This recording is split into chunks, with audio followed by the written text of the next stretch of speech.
Welcome to the Prospect Warehouse podcast. Numero Trace. That's right. This is episode number 3. And for episode number 3, we have the three amigos all on this one pod.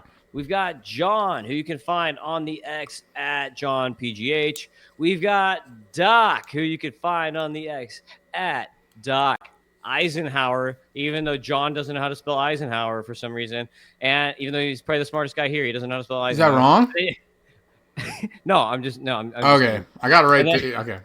And then you got me on X, Tim Kanak at Fantasy Ace Ball. So you got the three amigos all here, all in one showing for the first time. And today on this podcast, we are going to be talking about the Minnesota Twins, which is actually one of the deepest, one of my favorite farm systems in baseball right now. So before we get into it, how you doing, my brothers from other mothers? I'll let Doc go. Let's explain that shirt and let's talk about what's up. Oh, this is a baby I found on the street, and the mother said, "Stop looking at my child." And I said, "I'm going to tickle." And then they said, "No." I took a picture of the baby. Is it your baby? Yeah, it's my baby. All right, that's awesome. That's great. Otherwise, I'd be the weirdest guy. Yeah, that's people. I have a shirt. I have a shirt of like this with my other daughter, and I used to always wear it. I've worn it more times, so I've had more experiences with it. And every time I do, people will ask me, "Is that your baby?" And I'm like, yeah, it's either like it's either a somewhat normal and funny thing to do, or like the weirdest possible thing. The weirdest thing, yeah. No, I'm just a really big fan of this baby. Yeah. Or slightly Illuminati. Like that would be if that was not your baby, that would be a little Illuminati, I would say. Little ditty. Yeah, it's exactly. like kind of like a shower curtain almost. I saw a guy at Culver's. Do you guys know Culver's? Yeah. I know Culver's. Doc's an Indiana guy. But he was wearing this tank top that said "Sup, ladies," and I was like, it was like this. It's like this funny looking guy, and it was just like "Sup, ladies." So I was either like, that guy's either the coolest dude who's hilarious, and I would want to be like boys with him, or biggest douche going. Like it's all about what the purpose of the shirt is, and that's how I feel here. So one or the other. Okay, so which one is Doc then? Well, we know he's good now. It's coolest guy or biggest douche? It's his baby. He's working. He's helping us out. He's helping MLB DW out. So we'll go with coolest guy. Okay, cool. Is that why you gave him the Archer cartoon? Because you made a cartoon for each of us, and then you gave you and me like a Bob's Burger or like Family Guy. I don't know cartoon, and then you made Doc look like an Archer spy.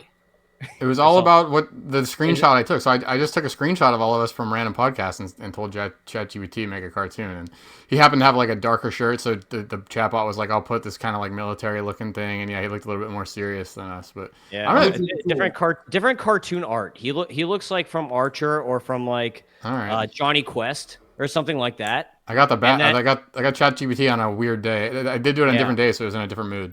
And then you and I are like Family Guy characters, basically. Yeah, it's cool. It's different worlds. Different worlds. I thought that was cool. I always thought it was lame because like there was like this phase where every Twitter sports journalist bro would like do the cartoon thing. So I never wanted to do that, and then I was like, I just did it one day. I was like, that's actually kind of cool. And we're kind of past that anyway. It's not trendy anymore, so we're fine. But look, I want to show. I don't know what you guys are. Tim's in Florida. It's hot, and then Doc's like all around the world, so he doesn't own anything. But look at my front yard. Can I just show this real quick? Isn't that just absolutely amazing? Did you do that yourself? I took this picture. Yeah, that's my yard. Shout out to me. But do you mow your own grass? Oh yeah, I do it all. Yeah. Man, you gotta make sure this doesn't get to the right autists, because if you get a nice autistic guy, they just found out exactly where you live. That would be, Oh, you just doxed yourself. John. All right, let's do the baseball. I had to show Let's get it. All right, we are going to talk about the Minnesota Twins. Doc, you got to have a way better Fargo. Yeah, let's hear it. Well, I don't know. It's just a bunch of. It's basically Canadian. They almost talk Canadian when they're out there. I don't know how to do Minnesota because it's not as harsh as Canadian, but it's almost there. They go up a little bit as they're talking. I don't really know how to do it. I know I can do a real Canadian accent. I can do like a real hoser, but I don't know if I'm able to moderate that. And yeah, Minnesota. I was there somewhat recently, and the real Minnesotans, they kind of go up like that. Yeah, maybe that's it. They kind of talk normal and then they'll throw it in there. Yeah, it's almost like that. The more north I'm starting to get it near the end. Yeah, it's because there's a little Midwest. It's like Canadian mixed with Midwest. Yeah, it's a really tall state. Well, there's different Minnesota accent coming in these days, but it's like tall people or tall state. There's a lot of Vikings there. The state is very tall. Yeah. Former Vikings. Okay, we're gonna go to the Minnesota Twins here. Number 20 is starting pitcher CJ Culpepper, who Doc. Do you still think they're brothers? Brothers from another mother, from another race, brother. It's apparently he's white. Yes, so he's white. Less likely he's the son of. Yeah, he looks exceptionally white, like one of the white. Kaelen is Dante Culpepper's son. That's what we decided. Yeah, I thought that they were maybe a couple like twins or something. He looks like Trailer Park white. I don't know if is that okay to say that. I mean, we're all white, so it's okay. If you said ghetto black, you'd be done. But you said trailer white, so you're fine. So you're working for me. Right. You know, we don't get. You know, you're not going to lose your job for MLB Data Warehouse. You guys are fine, so we're good. Yes. We should note that these are Tim's top 20, right? Yes, they're my top 20. Personal top 20. This isn't my from personal website. Top 20. Yep. Yes, exactly. Number 19 is Hendry Mendez, outfielder with the Twins. This is the guy that Doc wanted to highlight. So, Doc, talk about Mendez. Oh, gosh, I friggin' wasn't ready. Man, so I did I was doing some research into the Twins system recently, and I was ready to write this guy off because I always want to write off every player I don't know, really, because it's every prospect specifically, because it's just there's too many of them, right? So I look for the reasons why I shouldn't believe. But this guy, he's not really striking out at all. He's a really good hitter. He's made it up to the upper minors this past year. It's funny. He's got 3 different teams he's played for already at the ripe age of 21. He'll be 22 next month. But so 21 playing at AA, by the way, it's considered young for the level. So despite being in the Milwaukee, Philadelphia, and now Minnesota organizations, he was part of the Duran trade, I believe. I have a question about that. Is that a sign? This is my ignorance. A guy getting moved around a lot. Is that a sign that there's interest there, or that people want to get rid of him? Typically, it's not a good sign. That's what I'm trying to say. It's like typically you're like, "Ooh, that's weird," but with this guy, I think it's just a matter of circumstance. I mean, again, like what was the trade here? I don't know what the Milwaukee deal was actually, but I do know that. I'll look it up. Yeah, I believe he was in the Duran trade. So that's a situation where clearly he was being dealt for value, right? So he had to be worth something in that deal. He's 6'3". I don't believe he's 175 anymore. He's listed at that from the DSL days. He looks like he's more up to like 195 at least. At least 20 pounds on there. The X factor with him is going to be power, because he's not actually that fast. He stole 10 bases this past year. He's not very efficient, but his hitting is unbelievable. I mean, over as in the AA last year, it was very frustrating actually if you're like OCD, because he had a 299 average and a 399 OBP. You're like, bro, 0.01. Come on. You're so close. And then he registered an 86% contact rate. So very good. And again, so let me repeat: 6'3", probably 190, maybe even 200. So he's got he's starting to fill out more. The power did improve this year.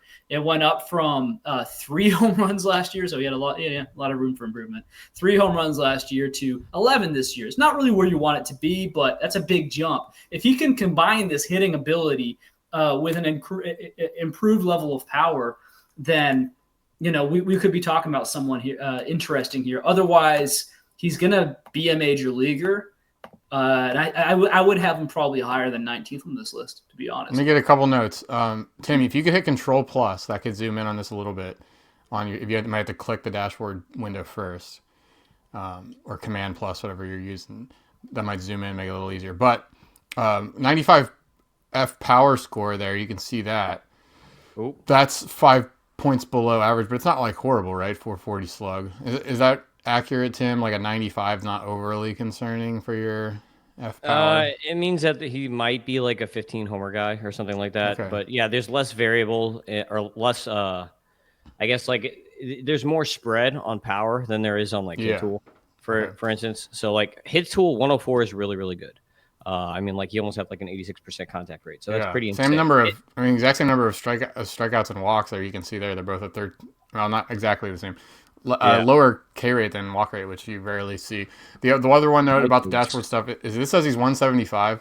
So I scraped this player data like pretty much whenever the guy shows up in the league, it gets his player info. It doesn't do that every day. So the weights are going to be like super unreliable for young players. So when Doc said he's 190 and you see here 175, like trust Doc there because this weight could have been from a year or two ago, and I'm sure these guys are changing weights. They're from the DSL. Like sometimes these guys are like 6'1", 150. You look at them, you can just tell looking at a human being they're not 150 anymore. Yep. Yeah. So this dude, as far as the power, the issue with him is ground balls, which is why he's so far down my list here, because he's hit a 54% ground ball rate on the season, and AA with the Twins, with the Twinkies, he was at 58%. So when you're not hitting the ball in the air, you're not getting to optimal angles. So that's what really, like, honestly, if you're running an 86% contact rate, that hit tool number would generally be higher if we weren't also measuring quality contact at the same time. But because of all the ground balls, that's going to ding him a little bit in the quality contact part of the hit tool score, and then also in the power, because you can't just hit the ball hard. You also have to hit the ball in the air, as we see with like a guy like Justin Crawford as an example. So, Doc, you got anything on else on Hendry before we move on to the next player? I think I said a lot about Hendry. We can move on. There's one guy here, just for a little trivia here. There's one guy in the major leagues this year with a ground ball rate above 55% and at least 25 home runs. Who do you think it was? Nutty. Jackson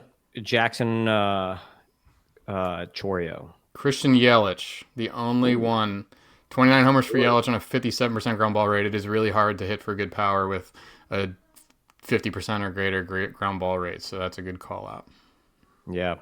Number 18 is Jay Thomason, first baseman, third baseman. He's in high A as a 23-year-old. Then we've got starting pitcher Andrew Morris, who's kind of close to the majors. And then the guy that I want to talk about is Quentin Young with the Twins. He's not going to have a lot of data here, so I'll pull him up regardless. But he's not going to have a lot of data here because he was a recent draftee. He was drafted in this last draft here, second rounder. And Quentin Young is, I want to say he's the cousin of Delman Young.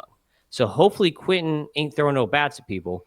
But Quentin Young is kind of like known for like, he's known for having like probably the best power outside of Jackson Holiday for any high school bats in this class. So outside of Jackson Holiday, outside of Ethan Holiday, Quentin Young has the best power. But you can see when I can finally pull this up, I'm not as nifty as John at doing this, obviously. He's like computer Rain Man. Well, I think I just messed you up. Oh, yeah, maybe. So let's pull him up real quick here. So Quentin Young, you're going to see that we don't have a lot of data, and then that's also going to mean that it's not going to fill out all his tabs. He is on here, though. I know he is because I had him up earlier. So Quentin Young, here he is.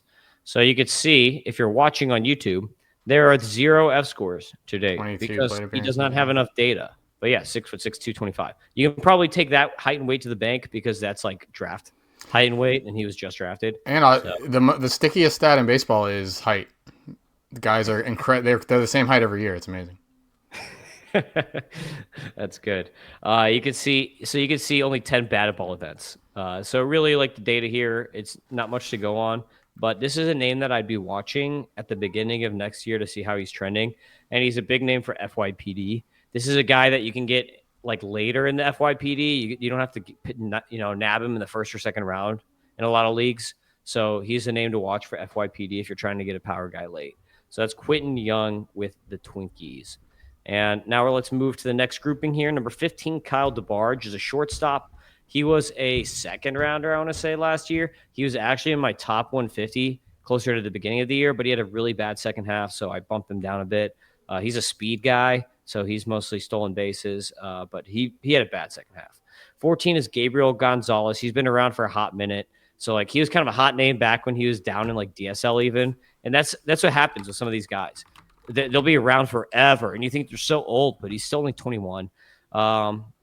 And then, Doc, who was your guy? You had Fedko or Gonzalez? I can't remember. You had Gonzalez. Go ahead and talk about Gonzalez, Doc.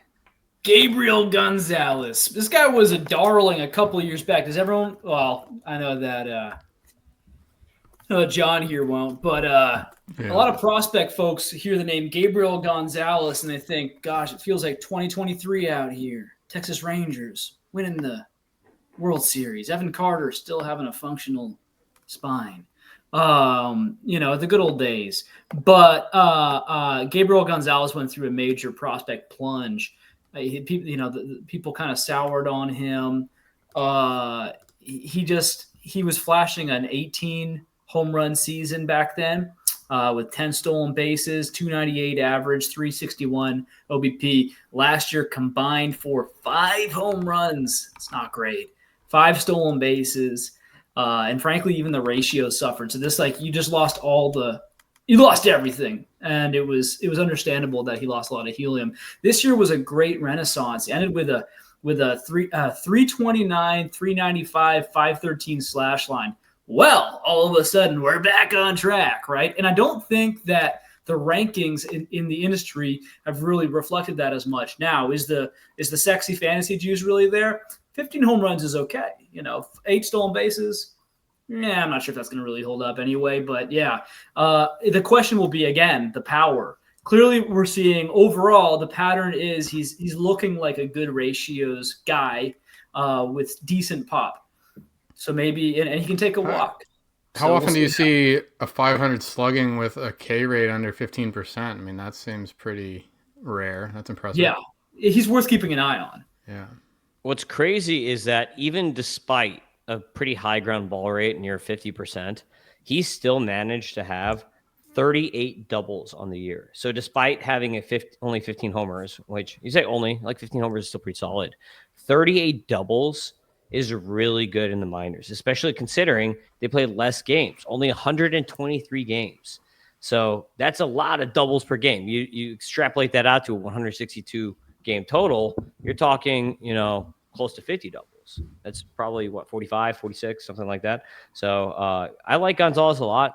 Hit tool first guy. I think he's the type that, if you're in a points league, he's gonna be a guy that's gonna be ranked higher in a points type league than in a standard league. But again, this is a name that has some fatigue. 21 years old only still. So I agree, Doc. I think don't forget about Gabriel Gonzalez here, because not only does he have a cool name that's like Gigi, but there's a lot here to like, despite maybe not having the best exit velocities. Like the 102.8 90th is below average. 110 is okay for the max. 87.6 for the average is okay, but that 90th EV is pretty low. So how much power will he really get to? He might be a 15 homer guy, but that's okay if you're going to hit that many doubles. That's fine, because you can drive in a lot of guys just by hitting doubles. You don't have to necessarily be Aaron Judge and a bunch of homers. The 90th percentile velo, Tim, is that the one you prefer to look at? Yeah, that's actually the one. If you talk to most people, scouts, whatever, almost everyone is going to prefer 90th to max, because max is obviously one time, yeah. right? It's a one event. So 90th is going to get you closer to how hard are they hitting the ball consistently. Whereas average is it matters a little bit. But is for if I feel like average EV matters more for quality of contact, and 90th matters more for power, right? So if you're how can I relay these exit velocities to mean something? Average EV is just gonna matter more for your hit tool and hitting the ball hard to make base hits instead of just little dribblers and crap. And then the 90th is going to be more for there's your home run and ISO power. I wonder if we're gonna get swing speed in the minors anytime. I don't know. Maybe, but I think that if I had to pick, I'd be yo, just hook up stack, hook up all this stuff for AA and high A before you go ahead and adding bat speed stuff, because to me bat speed isn't. Just give me zone contact. I want to have that kind of stuff. Yeah, exactly. Well, we can actually get. I think I've been talking to John. We could probably get some more bat to ball stuff from some of the lower stuff. You just have to steal it from other places. So it's gotta see if we can have some of that stuff. We need to have a black market AI to jack some of this stuff. Uh, let's move on here. I'm gonna bounce out. I might be back, but I'll let you guys take it from here. Okay, cool. Good having you, John. Good having you. Peace out. Get out of here. I hope this doesn't ruin everything. I'm gonna hit the button, and if it ruins everything, we'll figure something out. Goodbye. That's all right. Goodbye. Looks like we're You've rolling. been voted off the island. Number 13. This is my guy, Fedko. Fedko is pretty underrated. He had a really good season, and he's a little bit older, so you can see as we pull him up here. Oh, what? It didn't have the age on this thing. So Fedko, I want to say, is 24. And I've got to use Fangraphs because he's not on John's. The age isn't on John's thing. If you're watching, you can see exactly what I'm talking about. If you're listening, you're like, what the heck is this guy talking about? He's actually 26. So he just turned 26. He had his age 25 season. But obviously, the F scores love him. 119 power, 99 hit tool, 111 discipline, 155 speed. Durability, 120. That means he basically played a full season. Like he's playing every game. But 258, 371, 486 slash. And Fedko had 28 homers and 38 steals on the season, Doc. Like, what do you make of that? Like, he could arguably have been the best minor leaguer statistic, like back of the baseball cards statistically on the whole year. Like, who else had a 25-35? I mean, maybe like Joshua Baez. Like, there's not many guys who kind of put seasons up like that. I think Kyler Fedko is a bit underrated. And he's older, but I feel like this is a dude that's like right in the Twins wheelhouse. The Twins are always a team that's promoting like 25, 26-year-old guys. I just kind of like, oh, okay. Like, could he be like the next Max Kepler or something? Yeah, maybe that's a good comp because he doesn't seem to have a lot of great averages. But he's getting the job done. He had 26 years old. The concern for me would be he's never really flashed power before. But this is like a big jump. This is not for he went from 10. What the heck happened to this guy? Was he just getting? Yeah. Who was this guy? This is really weird if you look at it. 10 home runs in 2022, and then 6 home runs in 23, 3 last year, 28 this year. It's like maybe no. He had 20 bombs last year. 24. He only had 3. No. That was this year. Oh yeah, that was part of this year. You're right. Yeah. So this is like, dude, they're testing this dude. You know what I'm saying? Like, because this is a crazy explosion. If he found something, he wasn't really running like he was this year either. 38 stolen bases. So yeah, I'd test this guy, make sure he's not popping a HGH or anything. But because that's how good he was. Like those kind of, you can have that kind of like half joke. Yeah, I mean, I get it. He just turned 26. He was 25 for this year, but that doesn't explain it. You know, it doesn't explain that big of a jump. So I'm excited. That's an exciting kind of profile. Contact rate's fine. Zone contact really good to pair with it. So yeah, I mean, as someone who wasn't really on my radar, but 6 foot 215, like that's a nice solid baseball build too. Yeah, like you said, you hope he's more Justin Turner than D Gordon. Yeah. Yeah, so we're going to go now down the line here and jump back into our rankings. Number 12 is Marek Houston, who is the first-round pick for the Twins.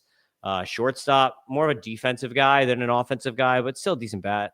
Number 11 is Brandon Winokur, outfielder. He had a very nice season, but the Twins are loaded. So, even though you might say, how did Winokur not make the top 10? This is a really loaded org. Like, this is a top 5 farm for sure, in my mind. Number 10 is starting pitcher Charlee Soto.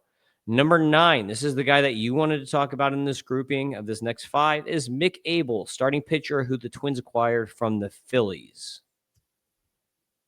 I wanted to talk about, Mick Abel there.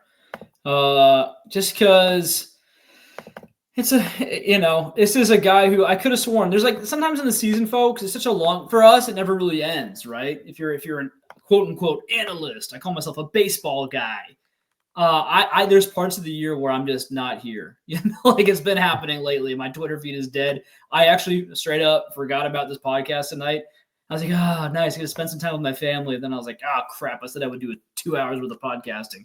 All right, well, I can't back out now. It's too late. So here I am. And I remember at one point this year, I think it was like a week or two that I was kind of not as fixated on baseball. And Mick Abel came up. And Tim, am I correct that like everyone was starting to think, this is the next guy? Like he's a breakout MLB pitcher. and then the next second it like wasn't so much that.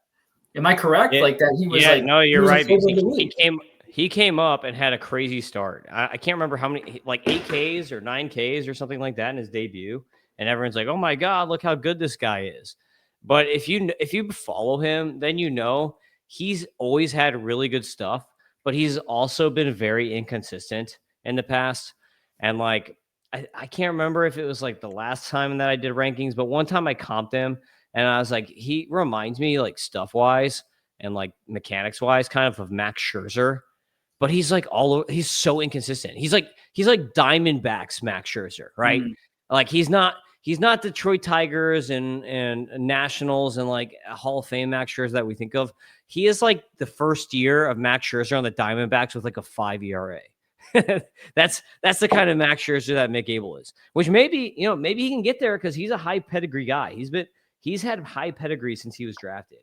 And you can see, because if you're watching on YouTube, that we have his stuff pulled up.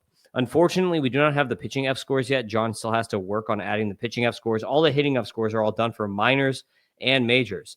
But for pitching, we do have his movement profiles and we do have his swinging strike rates on his pitches in the minors. And 12.8 for a fastball is above average. That's solid for a fastball. 15% on a slider is kind of like, that's kind of average. And then the rest of these pitches, like 13.2 for a curve is not great. 12.6 for a changeup is okay. 7.7 for a sinker, I guess, is like okay. 8.7 for a sweeper is terrible. Like if you're throwing a sweeper, you want guys swinging and missing at that. 8.7 swing strike rate for a sweeper, come on. So that's a bad pitch. Like he's got to do something with that. But he throws the fastball, and we've got movement profiles on here as well that I had John add. So we've got vertical movement and horizontal movement profiles on here. You can see the sinker, it is, has a ton of movement, 6.1 vertical and then 9.2 horizontal. So like that pitch has a lot of good movement to it. The fastball, 9 inches of vertical movement. That's not IVB. To get to IVB, which is what most people are thinking of, you have to add in like some metrics that gets rid of gravity, which John doesn't have because we don't have all that throughout the minors. So he's got to work on doing something like that since IVB is kind of more common in the vertical movement. But I I've done some experiments on it, and more or less the difference between vertical movement and IVB is somewhere between 6.8 to 8.2 inches. So you could say that he's probably somewhere between 15 to 17 inches as far as IVB. So that's your ride on that fastball, which is, average to slightly above average. Do you think he's a reliever or you think he's a starter? Nah, dude, he's a starter. He's a starter. And like I said, like he's volatile. Like even look at his game log here. He had an 11K 0 walk game. Like this dude is a starter and he could be good.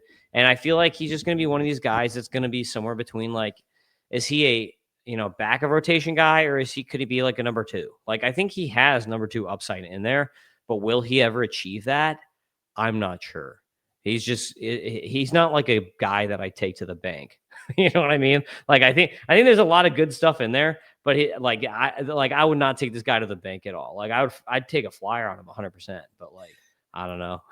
His value when it was peaking in his little brief showing in MLB, it feels like this is a tremendous buy low window if you thought that was at all real. And it sounds like you need to be buying Mick Abel since you sound like a big believer. This is a good time for you to get him. I agree. I think it is a good time to get him because the value might be at a low at this point because all it takes is a big spring. All it takes is him going to drive line, fix some mechanics, gets more consistent, and boom. Now you've got a number 2 starter or whatever. So let's go back to our page here. We have number 8 is the guy that I'm going to talk about. That's outfielder Kaelen Rosario. So let's bring him up on our screen here. This is another one. Like this is like Fedko. This is a guy who kind of like came out of nowhere and had just an amazing season.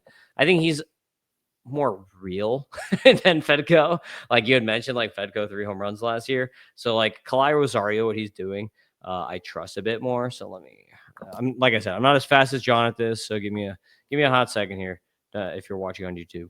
But we're going to bring up Rosario right now on the page, and we'll be able to see his F score. And by the way, if you're spelling it, it's Kala, comma I, like, or apostrophe I. So it's like Hawaiian style or something, I guess you would say. But he has a 127 power on the F scores, 97 hit, 103 discipline, 136 speed. So it's another nice power speed combo here for Rosario. He had 25 homers on the season. And he had, what did he have for steals? This is the other thing I got to get John to add on here is the steals. But he had, I think it was 32 steals on the season. So 25 homers, 32 steals. And that was in AA for a 22-year-old. So he was doing that a little bit young for the level. And that's good for a 132 WRC plus. So nice power speed season in 130 games for Kalai Rosario here. Very kind of under the radar. This is not a guy who's generally seen as like a top prospect, but 20, 30 seasons are hard to come by, and everything under the hood looks pretty good. He hits the ball hard. He doesn't hit the ball on the ground like some of the guys we've talked about. He has a really good air pull. Like, we don't have the data here on air pull because he wasn't at AAA, but he had a 50.1% pull rate on the season and a over 40% fly ball rate. So he's got good air pull, which means that he's getting to good power angles. So I think that everything we're seeing here is pretty consistent. Like angles and batted ball profile are like very important for seeing how consistent someone's going to be. His biggest problem is he strikes out a lot. 27% K rate. That's not happy, right? Like, we're not happy with that. But if he can get it below 25 as a good power speed guy, I really like Rosario. What do you think about it, Doc? Yeah, I mean, the numbers there look pretty exciting. Power, speed. His contact rate's okay. It's fine. Like, it passes the test. The only thing we got to look out for is the strikeout rate, which was at over 30% last year at AA. And then this year it was 27.5%. So that's okay, but you just got to watch out, right? Because let's just say he gets promoted tomorrow. You're going to assume he's not going to stay at 27. You're going to assume it's going to get up a little bit. So this is a classic case of a guy who, you can't rule him out yet, but his whole minor league career, actually, he's been hovering around or over the 30% strikeout doomsday line. So we'll see. This is the profile, if you're able to go 25, like, teams will put up with that. But if you get closer to 35% or higher K rate, now it's like, it's interesting, right? Just that 5% is magical. It can turn you into kind of useless really quick. So yeah, he reminds me of an Astros prospect, except I think the contact rate's a little bit better. But like, every Astros prospect has like the same exact profile. I feel like. Also, Joe Adell had a really breakout year. Yeah, so this year he was 26% strikeout rates. That's it, right? It's even the guy who, like, we all kind of mock, still having, even with his breakout year at a 293 OBP. That's amazing. 37 bombs. It's a great year for him, but again, like, it doesn't leave a lot of wiggle room for cold streaks or slumps. If you're in Major League Baseball and you're striking out way more than Joe Adell, well, you better be putting up Joe Adell sexy numbers, right? Or playing for the Angels, where they're like, we'll take what we can get. So it'll be interesting. High risk, high reward. Yep. Number 7 is starting pitcher Connor Prielipp, who actually still isn't in my top 150. I like Prielipp a lot, even though his season was kind of weird. He didn't pitch a lot of innings because he was coming off of surgery, and they like really, really babied him. But he had good numbers. They just like super babied him. Number 6, I've got starting pitcher Kendry Rojas, who came over from the Jays in the Varland. Was that a Varland deal? Or yeah, it was. So Rojas, I like a lot. He actually struggled, though, when he came over. Had a very, very good season with the Blue Jays. And then when he came over to the Twins, struggled. And I'm like, okay, that might just be him moving, and he wasn't expecting it. And it just like threw him off. So like, I wouldn't take too much, to me, I'm like, okay, whatever, who cares? Because he's a good pitcher. He's right on the verge too of getting a call up. So he's pretty close proximity wise. I think Kendry Rojas is kind of an underrated name for proximity pitchers. So for next year, if you're looking for like the next Cam Schlittler or the next Troy Melton, who had a really good start, or a really good series so far, like, those are guys that, Kendry's a guy who could be like that next guy. So who's kind of like under the radar. So we're going to dig into the top 5 here and talk about the top 5 in a little bit more detail. Number 5 is Dasan Hill, and that's a guy that I saw live. I actually saw his first ever career pro start. So let's bring up Dasan Hill here on the on John's thing. If I can maneuver again the share screen back from this to this. Dasan Hill. And actually, we're going to have pitch level data on Dasan Hill, Why? Because he pitched in the Florida State League. So Dasan Hill, looking at his pitch level data here, you can see that this dude throws the ball very hard. He's a lanky lefty. He has to work on his command, but a 3.17 JAERA, and his stuff has some ridiculous movement. Like, look at this fastball right here. Doc, his fastball, he's thrown 95.5, and he's got 10 inches of vertical movement before gravity. So when you add that induced vertical break on there, that's like a 17 to 19 inch induced vertical break, that's crazy. So like he's got a ton of good movement, and you could see it. Like when I watched him, I was like, oh my God, this guy, like I had no idea who this guy was when I first saw him, because he was like, I think it was like a 3rd round pick or something like that. And I'm like, Dasan Hill, who the hell is this guy? And I watched him, and like the first batter that I saw him throwing, I was like, oh my God, this guy's going to be a star. Like he's amazing. But his stuff is crazy. So he's got a changeup, 19.3% swing strike rate on the changeup this year. The fastball, again, great movement, 14.6% swing strike rate is very good for a fastball. And then the curve, 21.6 swing strike rate on the curve. Slider is like kind of an average pitch at 82 miles an hour, only 14.9 swing strike. So that's probably a good 50. But when you're talking about fastball changeup and then the curve with him, he's a guy to watch, Dasan Hill. What do you think about Hill? Yeah, no, he's been a guy who's been popping this year. I saw some of his pitching, and I'm like, yeah, this guy's all right, man. He's skinny. He needs to put on some weight, but good projectable frame, 6'5". He says he's listed at 165. I mean, it's been a few months. He's a teenager, so literally in a few months, like that's the kind of time where you could put on some weight. It's less likely during the season, but this is someone where he had a really good debut. I believe this was his first year. No, second year? First year, yeah. First year. This is his first year in minor league baseball. Of course, the command wasn't exactly where you want it to be, going almost about 6 walks per 9. But the strikeout rate, that's like a strikeout rate for a teenager where you're like, we got time. We can figure this out. He's got a strong arsenal, diverse in the right way. And so it'll be interesting. I don't know. I got a good feeling about this kid. He's good. Was he from? He's from, I could have sworn he was from Mississippi. Looks like he might be actually from Texas. But yeah, good Southern kid. So yeah, I think he's someone who maybe was peaking up and getting a lot of hype. But as of right now, I'm not sure he's being valued even where he should be, which is like this is a kind of profile where you could see him become like a top 10 pitching prospect one day. That's the upside. Yeah, for sure. I mean, as soon as maybe at the end of next year. I mean, he's already at high A, so it's going to take some work. He'll have to do better than a 5.4. Yeah, 10 innings there, but yeah, you'll have to have him work on that walk rate. Basically, if you work on the walk rate heading and get up to AA next year, like that would be really, really interesting at a young age. Yep. Follow that Thomas White yellow brick road that he already laid down, basically, is what you want to do. So now we got 4 hitters. Next on the list, number 4 is Emmanuel Rodriguez, who, like, for me last year at this time, he was like a potential top 10 prospect. He's really fallen off for me. Like injuries. Yeah. He didn't debut this year when he probably should have. Yeah. And then like he hasn't fixed some of the problems that he's had. He's kind of just been the same guy. So like he hits the ball really hard.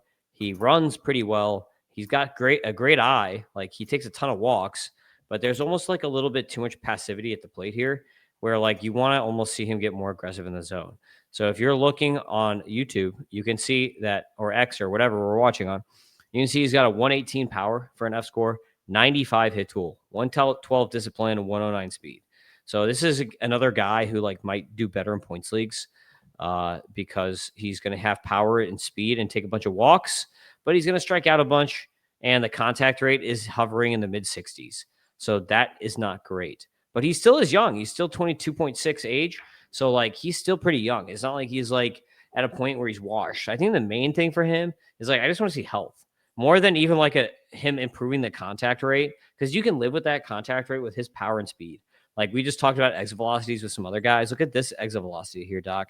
He's almost got a 90th average or a 90 degree or 90 mile per hour average. The 90th EV is 108.9. That's insane. That's like higher than Basayo. That's like Nick Kurtz level EV90. Max velo is 113.6. Now he doesn't have Nick Kurtz launch angles, though. Only an 8 degree average launch angle, but 11.6 barrel. So he's making very quality contact when he does hit the ball, despite a lower contact rate. So that's going to help a bit, but he's still definitely striking out way too much, and he's got to get over those injuries. What do you think about Emmanuel? It's just annoying, right? It's again, like is it possible to really be an organizational thing? Like, because it seems like it's from every layer of the minor leagues up to the major leagues, they've had serious injury issues with so many of their players. Emrod, I think we're going to see him plummet down lists this year, down ranks. Like last year, he was up there in the top 20 in a lot of ranks. I mean, at one point, I think I had him in my top 10 of non-debuted. Maybe that was a year or so ago, but he's got that upside. There's no doubting it. But we need to see him put in a full season, put anywhere close to a full season. And yeah, it's just getting to be a very consistent pattern with him. I have him in one league. I'm trying to think if I traded him or not. I might have been able to trade him. It was like him or Yordan Alvarez. Same kind of deal, not the same deal, but like that. But that's like, a similar situation of very talented individuals. We'll see if Emmanuel can ever be that good in MLB. John would probably be losing his mind hearing a comp like that. They're not very similar profiles either, but in terms of value, I'm talking about Yordan Alvarez. Oh, there it is. Yeah, so I said Yordan Alvarez. I don't like him as a dynasty asset because just the health's not there. I don't care how good he is if you're missing a bunch of games. You're unreliable, especially in head-to-head. That doesn't make me lose my mind. I'm okay. Well, I just said I kind of comped him to Emmanuel Rodriguez, some prospect who's never played a single game in MLB baseball. So, and their profiles are not even remotely similar. But in terms of the value, if Emmanuel Rodriguez stayed healthy, we could be looking at a real game changer for fantasy. I will point out, though, his contact rate's garbage. It's below 70. I don't like that. His zone's not really good either. And again, the K rate's over 30. So he walks a ton, walks over 20% of the time. So this is a guy who is in a situation where it can be corrected with finding some more aggression and finding balance to that profile. I mean, is that a bad thing to pursue if he's already got a north of 30 strikeout rate? I don't know. There's a lot of problems here, and I don't want any part of Emmanuel Rodriguez. I would be jumping ship and selling high if you still can, because I think it's going to, at the very least, be an adjustment situation at MLB. Should just swing more. A 37% swing rate is insane. I can't actually stay. I just came down here to get my computer, and then I was going to leave you to it, but then I heard you guys, whatever you were talking about, so I had to jump back in. Summoned you. Yeah. The swing rate. Like a genie. Why don't you just swing more? I don't understand. 37% is insane, but I got to go. But the thing is, if he's still striking out a ton, that means something's really wrong with the approach in general. Yeah, exactly. I mean, he's way too passive. That's his problem. And I heard James Anderson comp him and say he's fast Max Muncy, which I think is a great comp for a guy like this. It makes a lot of sense. He could probably run a higher batting average because he is fast than a Max Muncy, for instance. But number 3, let's jump to number 3. It's Eduardo Tait. This is another guy that I saw in person this year, and we were making fun of it. We were like Tait, but it's actually Tait. I learned, but I love this dude. I think the power is insane. He's only 19, and look at that F score power, 124 power. 105 hit, 95 discipline, 34 speed. So this guy's speed is atrocious. But I comped him. I'm like, this is like a lefty Contreras. But you can see he has good contact rates. He's running a 76.6% contact rate for a 19-year-old who hit A ball or high A this year is really good. 84.2 is zone contact. So he has a good hit tool. And he gets really good angles on it. 10% barrel rate, very high quality contact. 32.6 sweet spot. And then air pull is good too. 17% air pull is above average. The 105.9 90th percentile EV is insane. So the league average MLB player has a 104 EV90. And this guy's 19 with a 105.9 and a max EV of 113.8 and then a 16-degree average launch angle. I think that this dude could be just a superb power hitter. And I guess the question would be, are they going to keep him a catcher? Or are they going to let him kind of do this catcher, first base DH type thing, maybe like Agustin Ramirez, because the bat is really good. This is a bat that you don't want to limit to like only catcher reps. I think. What do you think about Tait? Oh man, I wrote something on. I can't find what it was. It's very frustrating. I don't know what's going on. But Tait was like this shiny prospect with the Phillies, right? I think he was their chosen one, their replacement for Real Muto. And so yeah, we talked about him early in the year, like really early in the year, and we were calling him Tate. And we were making fun. We were making fun of. We were making fun of Clegg and Cross for calling him Tait. And we're like, come on, man, this is we were like, this is Phillies, this is Jersey. You were like, it's Tait, like, so but yeah, we totally botched that name. But I'm calling him Tait again now. So Edward Tait, he's yeah. So it's kind of like it's been like a little bit of a. It's been a bit of an ebb this year. He's still just so young, right? So he just turned 19 about a month ago. And so the jury's not out. Catcher is a tough position to figure out.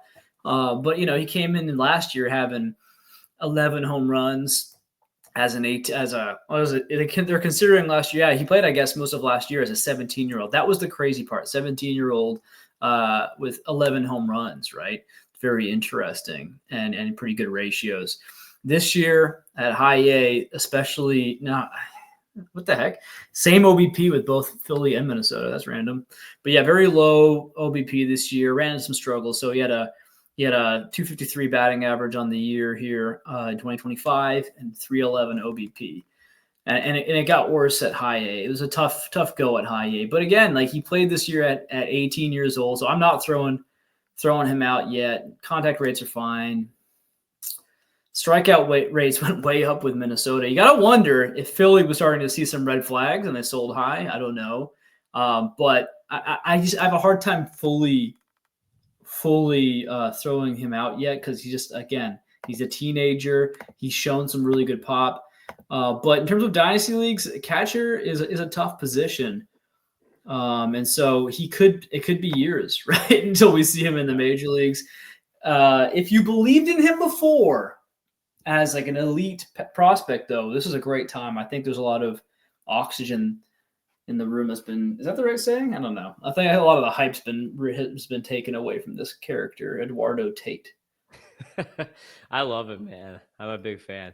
So the next guy we're going to talk about is Dasan Culpepper's son, which you guys taught me. I didn't even know that.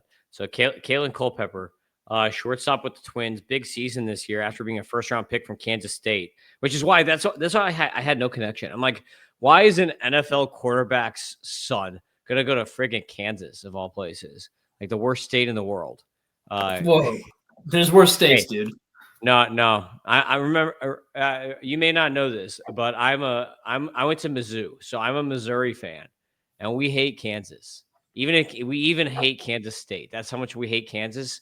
That Kansas State is just gets reciprocal hate. It gets the hate that has moved past. Would you rather live in Kansas or Portland? Oh God, dude. There you go. Neither. Pass. I choose what is it? What is it when the Japanese guys kill themselves? What is that called? Seppuku. Yeah, seppuku. I'll take the endless sunflower fields over like homeless needles and whatever the heck else is going on there. Yeah, I probably would too. I would just definitely buy a horse and I don't know. I would turn into a cowboy in Kansas. But anyway, Kaelen Culpepper F scores 117 power, 102 hit, 105 discipline, 123 speed, 121 durability. So we've talked a lot about some guys that have some nice power speed. Like I said, the Twins org is pretty good.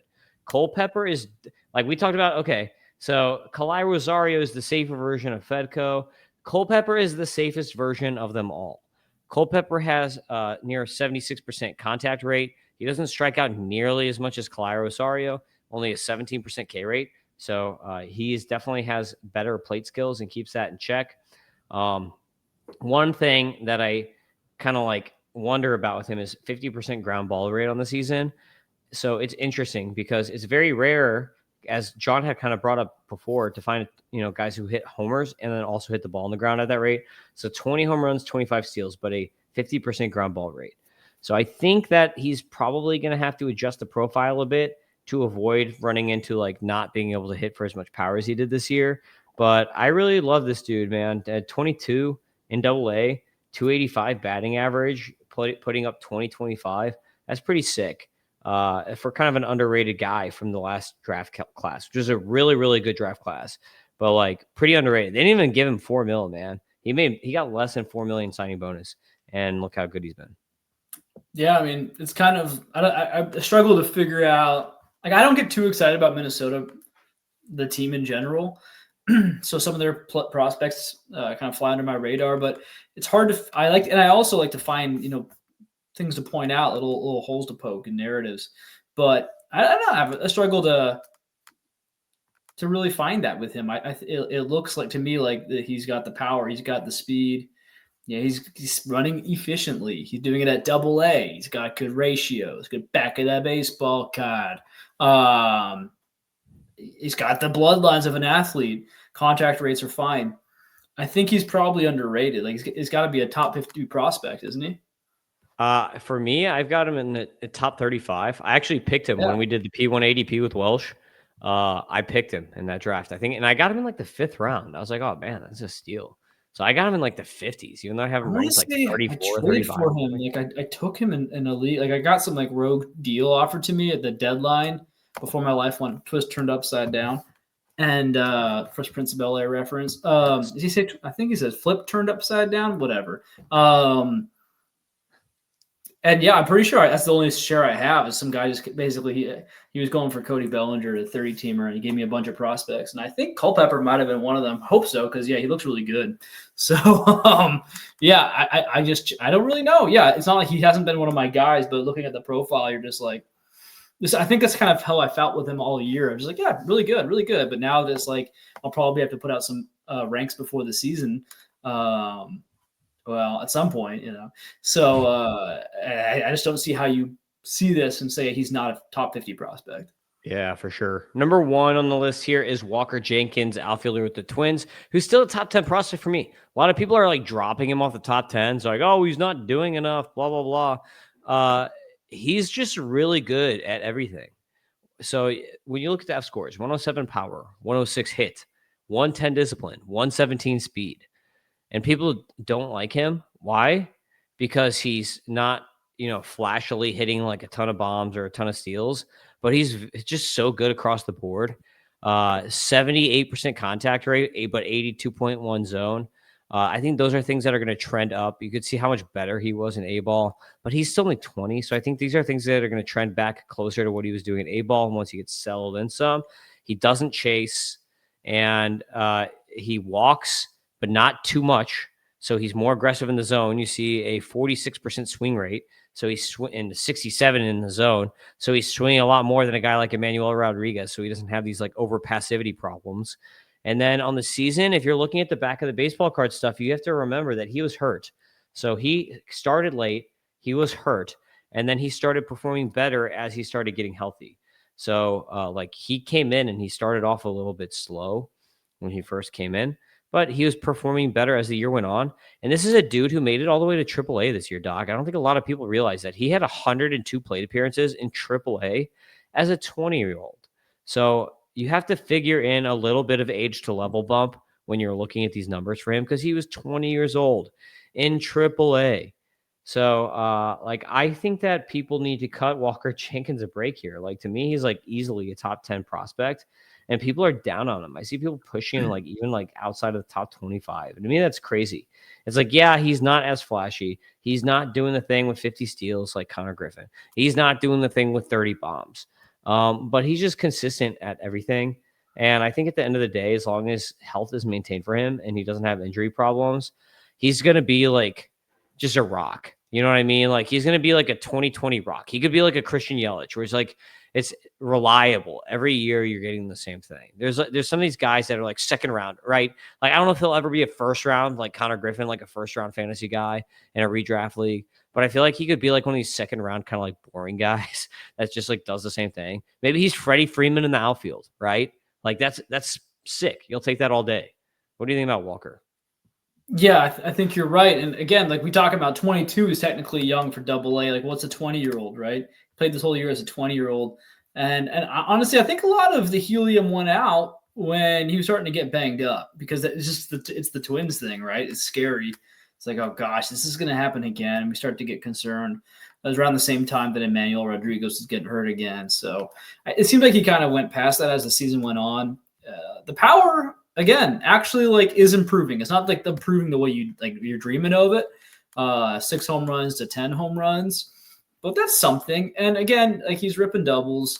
He's 6'3", 210. Like he's built. He looks like how they're supposed to look like in scout talk.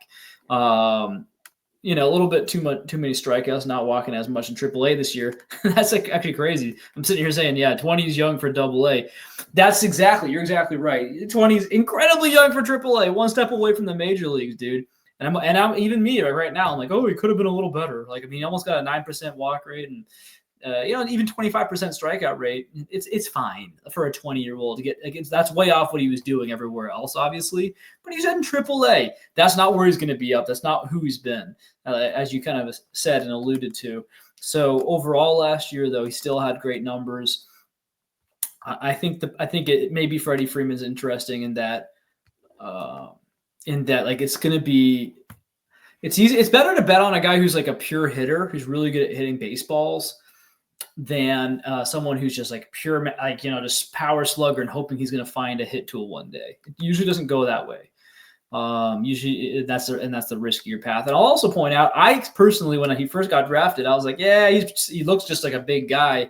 I'm like, he's going to fill out. He's not going to steal as much. And maybe that still will happen. But as of now, I mean, 17 stolen bases again this year after doing it last year as well.